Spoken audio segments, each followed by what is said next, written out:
Assalamualaikum warahmatullahi wabarakatuh. Perkenalkan, nama saya Sri Mulatni, mahasiswa Politeknik Kebidanan Jambi, jurusan D4 Kebidanan, kelas Ajeng Bungo. Pada kesempatan ini, saya akan memberikan asuhan kebidanan keluarga berencana. Yang pertama, PIL. PIL merupakan metode kontrasepsi yang berisi hormon sintetik yang digunakan oleh wanita secara periodik sebagai alat kontrasepsi. Jenis-jenis pil ada dua, yaitu berisi gabungan hormon sintetik estrogen dan progesteron atau pil kombinasi, contohnya Picroginon. Berikutnya berisi hormon progesteron saja, yaitu pil mini, contohnya pil KB Exluton.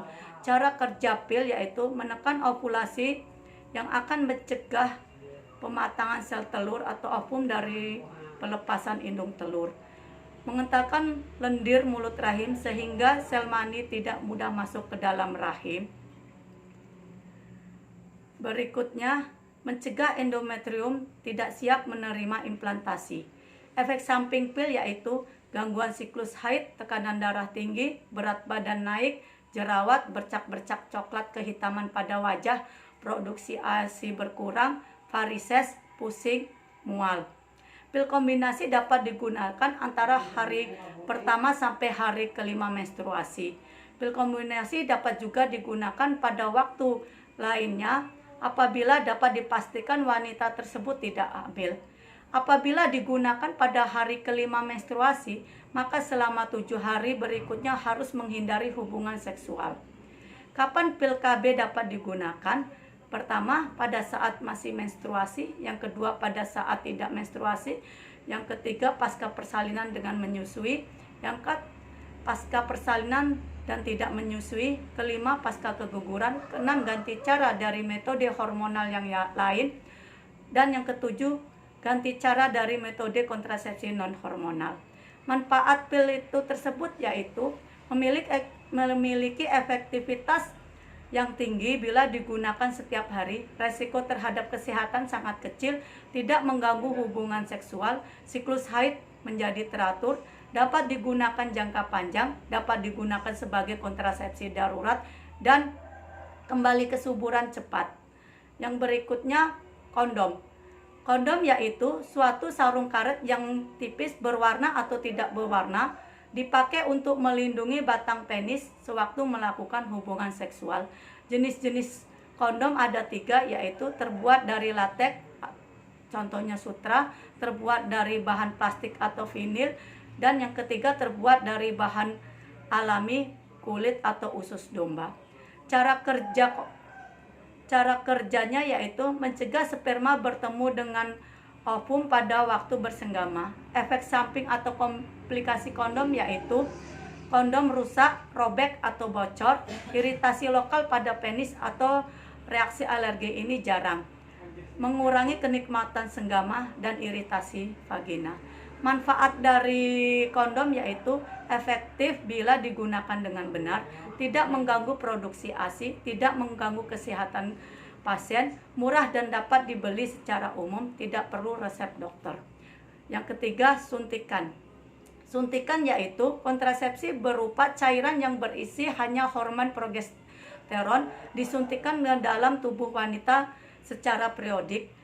Jenisnya yaitu golongan progestin, misalnya Depo-Provera 150 mg, disuntikan tiap 3 bulan. Yang kedua, golongan progestin dengan campuran estrogen, misalnya Ciclofam, disuntikan tiap 1 bulan. Cara kerja mencegah pematangan dan lepasnya sel telur dari indung telur wanita, mengentalkan lendir mulut rahim sehingga sperma tidak dapat masuk dalam rahim. Yang berikutnya, menipisnya endometrium sehingga tidak siap untuk dibuahi. Efek samping, gangguan siklus men, keputihan, jerawat, rambut rontok, perubahan berat badan, pusing, mual, muntah, dan perubahan libido atau dorongan seksual. Keuntungannya yaitu tingkat efektivitas tinggi, resiko terhadap kesehatan kecil, efek samping sangat kecil, tidak diperlukan pemeriksaan dalam jangka panjang, tidak mengganggu pengeluaran laktasi dan tumbuh kembang bayi. Kapan seorang wanita dapat memulai menggunakan kontrasepsi suntik? Yang pertama, pada saat menstruasi, pada saat tidak menstruasi, pasca persalinan menyusui, pasca persalinan tidak menyusui, pasca keguguran, ganti cara dari metode kontrasepsi hormonal lain, dan ganti cara dari metode kontrasepsi non-hormonal.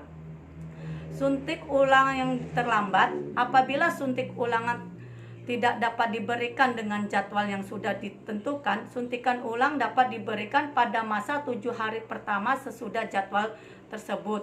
Tidak diperlukan perlindungan dengan kontrasepsi tambahan. Jika terlambat lebih dari 7 hari, suntik ulangan dapat diberikan apabila dapat dipastikan tidak ada kehamilan. Wanita membutuhkan patang senggama atau menggunakan perlindungan dengan kontrasepsi tambahan selama 7 hari berikutnya. Jika memungkinkan, dapat juga dianjurkan untuk menggunakan kontrasepsi darurat. Yang berikutnya, implan atau alat kontrasepsi bawah kulit. Implan yaitu alat kontrasepsi berbentuk kapsul silaid berisi hormon jenis progestin yang ditanam di bawah kulit. Jenis-jenisnya terdiri dari 6 kapsul silaid, di mana setiap kapsulnya berisi hormon levonorgestik sebanyak 36 mg dan lama kerjanya 5 tahun, misalnya Norplant. Berikutnya terdiri dari 1 kapsul silaid berisi 68 mg, 3 ketode sigestrel dan 66 mg copolymer EVA atau implanon, dan lama kerjanya 3 tahun. Terdiri dari 2 kapsul silastik berisi levonorgestik 75 mg dan lama kerjanya 3 tahun, misalnya Indoplan. Cara kerja implan yaitu menekan ovulasi yang akan mencegah lepasnya sel telur dari indung telur, mengentalkan lendir mulut rahim sehingga sel sperma tidak mudah masuk ke dalam rahim, dan berikutnya menipisnya endometrium sehingga tidak siap untuk nidasi. Efek samping atau komplikasi implan yaitu gangguan siklus menstruasi, eksplosi implan, perubahan berat badan, jerawat, rasa nyeri atau perih payudara, gangguan fungsi hati, pusing, sakit kepala, nyeri perut bagian bawah, bercak coklat kehitaman pada wajah, dan mual. Keuntungan implan yaitu perlindungan jangka panjang sampai 5 tahun, pengembalian tingkat kesuburan yang cepat setelah pencabutan, tidak memerlukan pemeriksaan dalam, bebas dari pengaruh estrogen, biaya ringan, tidak mengganggu ASI, tidak mengganggu kegiatan bersenggama. Kapan wanita dapat memulai menggunakan implan? Pertama, pada saat masih menstruasi, pada saat tidak menstruasi, pasca persalinan, pasca keguguran, ganti cara dari metode hormonal lain, dan ganti cara dari metode non-hormonal. Dan yang terakhir, alat kontrasepsi dalam rahim atau IUD, yaitu suatu alat kontrasepsi yang dimasukkan di dalam rongga rahim wanita. Jenisnya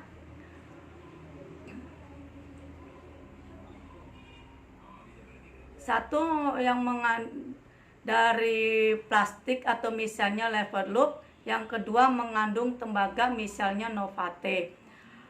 Cara kerjanya, lilitan logam yang menyebabkan reaksi antiferilitas. Yang kedua, mengurangi jumlah sperma yang mencapai ketuba Fallopi. Yang ketiga,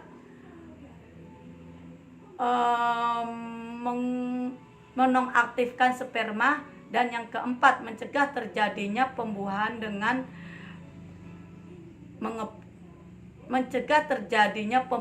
dengan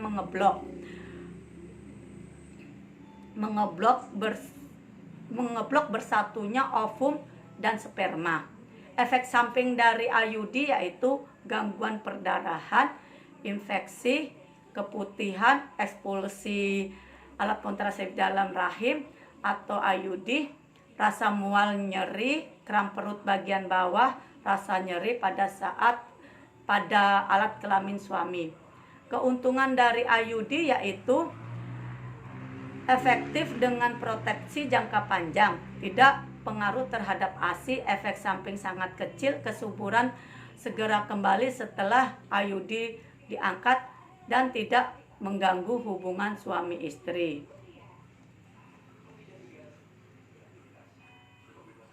Kapan IUD dapat digunakan, yaitu pada saat menstruasi, pada saat tidak menstruasi, pada pasca keguguran, pasca kehamilan, pasca keguguran, terus ganti cara dari hormon lain, ganti cara dari non hormonal. Demikianlah asuhan kebidanan pada kontrasepsi dalam keluarga berencana. Kami akhiri, wabillahi taufik walhidayah. Wassalamualaikum warahmatullahi wabarakatuh.